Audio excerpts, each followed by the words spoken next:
Hi everyone, welcome. As you all know, we're here to celebrate Kaylee and Ryan's 10-year anniversary. My name is Chelsea and I am her little sister.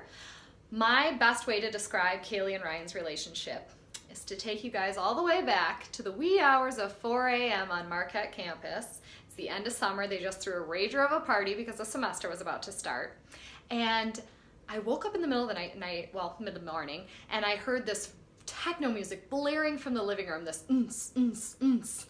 And I'm like, who would still be up right now? So I go out into the living room, the sun is coming up, and to my surprise, I see Kaylee and Ryan slow dancing to the techno music. I knew right then and there that this was something special, and I was right. 10 years later, 5 different cities, 3 different states, and 2 beautiful babies, they've truly survived it all. I've been privileged over the years to watch this couple grow and learn, and I've been able to participate in some of their adventures. As all of you that are here tonight, some point in your life have participated in a Kaylee Ryan adventure too. Now, some of you also may know and some of you may not know, sorry mom, but this couple actually eloped before they had their big wedding. So they were 22 and engaged, and they found out that they couldn't live together on base unless they were married. So they thought, we want to get married someday, why not now? So on a Tuesday afternoon, they went to the Milwaukee courthouse, and in jeans and t-shirts, they became man and wife.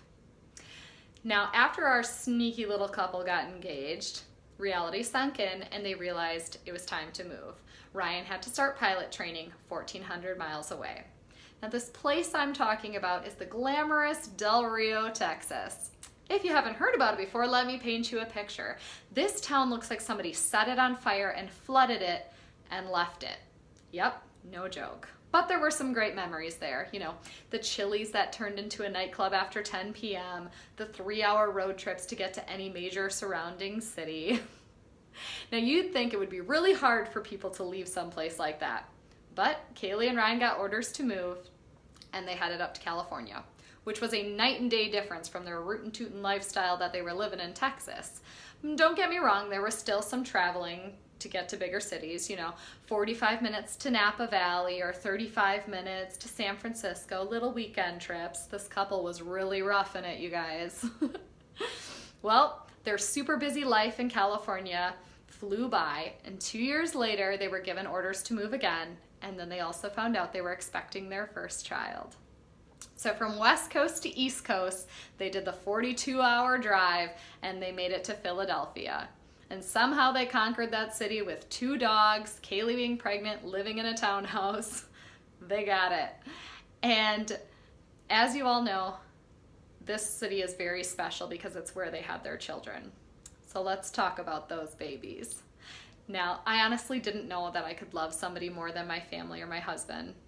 And then my sister had Penny, and she changed our lives. Excuse me. And if you guys didn't know that Penny was born at Penn State Hospital, they lived around the corner from it, so Kaylee actually walked to the hospital from their house while she was in labor, and with no epidural, no painkillers, she gave birth to her daughter. And Ryan has said he's gained so much more respect and love for his wife just watching her bring their daughter into the world.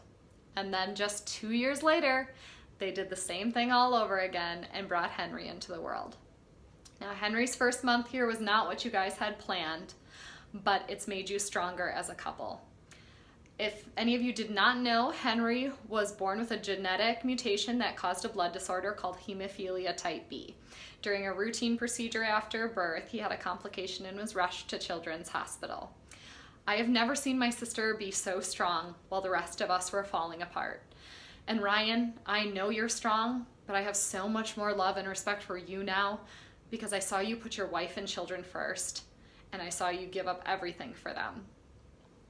And as most couples, young couples finding out that their child has a genetic disorder that they'll deal with for the rest of their lives, normally people would panic. You guys didn't flinch. You sucked it up, you advocated for your son, and you did everything you could for your children. You guys worked as a team, you took care of Penny, you stayed in the NICU, you talked to the doctors and teams. It was the most endearing thing I've ever seen in my life. Henry and Penny are so lucky to call you mommy and daddy, as are the rest of us here tonight to call you family and friends.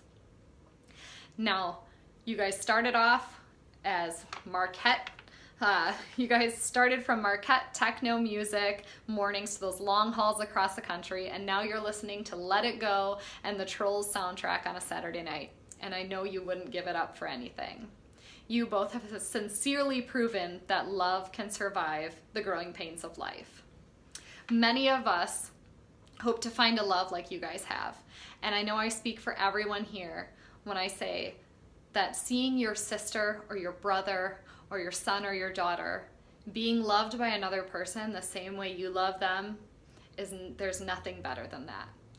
So here you go, guys. Here's to another 10 years of marriage and many more adventures. Love you.